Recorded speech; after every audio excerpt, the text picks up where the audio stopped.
Do you know that there is not a single cell in your body that's more than 10 years old? Well, that's not altogether true. There are very few in your eye, and if you're female, your eggs are older than that. But pretty much the rest of you is less than 10 years old, and some of you is only 2 days old. That means that through your life, you've been rebuilding your body all the time. And what have you used to make it? What are you made of? You're made of everything you have consumed. That's what you've eaten and what you've drunk. And in this video, I'm going to talk about food and supplements and medication and what those three concepts really are and how we should juggle them in our lives and what role each of those should play. So welcome to Shapefixer. I am Andrew. I am a nutritionist. And I'm going to start off talking about food. And I know it all seems very obvious, but there is good food, there is bad food, and there is neutral food. Now, when I talk about good food, I mean food that your body can actually use to either build, and that's building structure and repairing your body, and it's building chemicals, hormones that keep everything going.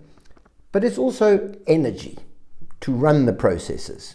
Okay, so building blocks and fuel. That comes from eating the right food. And I'm not going to go into what constitutes good food because I've got a video on that, done a video on that. I'm going to link it down here. I'm also going to stick it up here somewhere at the end of this video. The types of things we should be eating and the things we should not be eating. Right, neutral would be something that you eat that just fills you up but has no real nutritional value and ends up just passing through you and is a bit of a waste of time. And bad food is stuff that is inflammatory, stuff that will make you obese, stuff that will lead to disease, especially if you have too much of it, harmful substances. That is bad food. And remember, we're talking about food, whether it's solid or liquid. Okay, so alcohol would be a bad one, for example. If you are eating all the right food and you're eating good food and a healthy diet and not too much of the bad stuff, just now and again, your body can deal with it to a point, then broadly speaking, you should be fine. But there will be cases where, or instances where you are short of some or other nutrient, either because it's not in the food or you can't access the food, or there may be a reason why you can't or won't eat that particular kind of food. But that's okay, because then you can take supplements, and supplements are really just food. It's just an extra ingredient because you may be a bit low.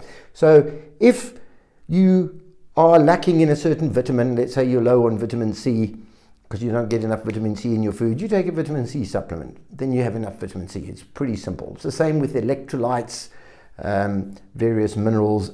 That's all it is.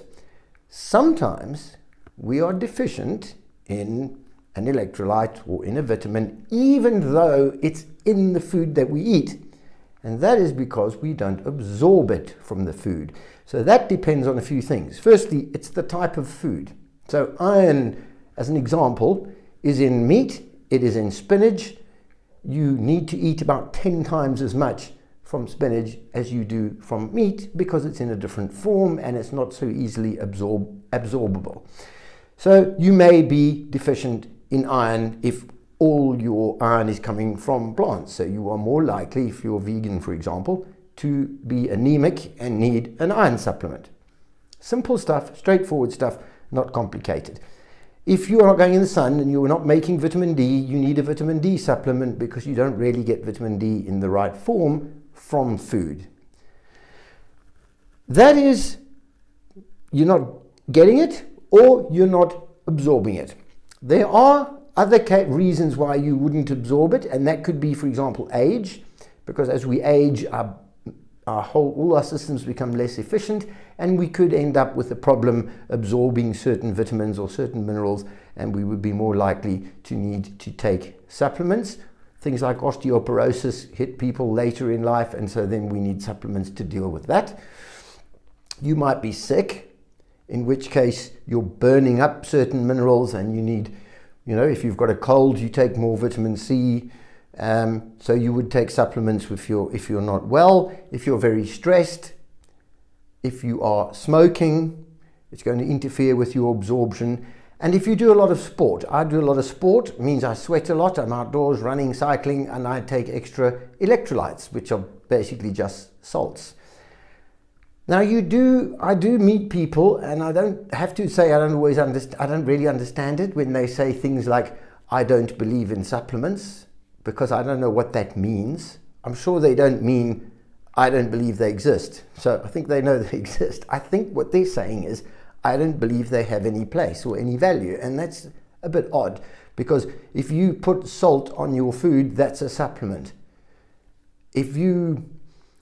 Like anything you add, spices are supplements. You know, turmeric is an anti-inflammatory supplement, and you add that to your curry dish. So supplements are just nutrients or part of your food that you might be low in because you don't eat it or because you don't absorb it. That's all they are. They're not medicine, they're just part of your food. And most of the time, if you're eating a healthy diet, you won't really need supplements. But if you have an extreme lifestyle, like heavy sport, or you're a smoker, or you're very old, or you have some other kind of illness, you may well need some or other supplement.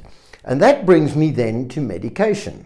Now, unfortunately, in the modern world, we eat so badly that we end up on medication for all sorts of long-term metabolic conditions that are really caused by bad diet in the first place. But the good news is that almost all of those are actually reversible. So if you're eating really badly, for example, and you start developing coronary artery disease, or you become obese, or you become pre-diabetic, or even full-on type 2 diabetes, and you're on medications for all those things, you can reverse the damage by fixing your diet and, in consultation with your doctor, over time, lowering the medication and hopefully going off the medication altogether. So medication has its place, and there are two really types of disease. There's infectious disease, so like malaria, where you catch something, you take a medication to kill the malaria, and then you get better, or a metabolic disease, which, as I said earlier, is mostly dietary. Now, it can be genetic, and there can be issues around that, in which case you need the medication. But the medication for metabolic diseases is very unlikely to be a cure. In fact, I would say just about never. There are no cures, medical cures for things like diabetes. There are treatments, and a treatment keeps you alive and helps you to function as you continue to be sick for the rest of your life. Or you can take the medication to manage the symptoms for now, change your lifestyle, change your diet, get healthy, reverse the metabolic damage, and go off the medication, whether that's osteoporosis, heart disease, diabetes, obesity, various autoimmune issues. A lot of those are actually dietary related as well. Not all of them, obviously. Sometimes you're just very unlucky and you have a genetic issue, but in a lot of cases. So you need to understand if medication is temporary or permanent. And if it is permanent, are you sure it's permanent? Are you sure it needs to be permanent? Has your doctor discussed the options with you? Do you understand enough about the nutrition and the lifestyle, and what smoking does to you, and what a lack of exercise does for you, and what too much sugar is doing to you, and not enough fat and not enough protein? And so diet first, then supplements as and when you might need them, then medication to save your life and tide you through those periods where you need a real intervention. And hopefully, in most cases, you can come off the medication as you recover, and you only stay on long-term medication when you have an issue that absolutely cannot be reversed. But to eat really badly and then live on medication is a recipe for disaster. You're going to have a diminished quality of life, and you are going to not live as long as you had hoped. So there you go. I hope that helps. It's just a bit of perspective. Food, supplements, medication. Thank you for your time. Please share this with anybody who you think needs to have a little quick wake-up call as to what the relationship is with them and their food. And like I said earlier in the video, every single part of you was built out of the food that you have eaten in the last 10 years. So if you eat rubbish, you're going to end up with a rubbish body, and you're going to have problems, and you're going to go on medication, which is going to cost you money, it's going to have side effects, and you're going to feel absolutely terrible. So there you go. I hope that helped.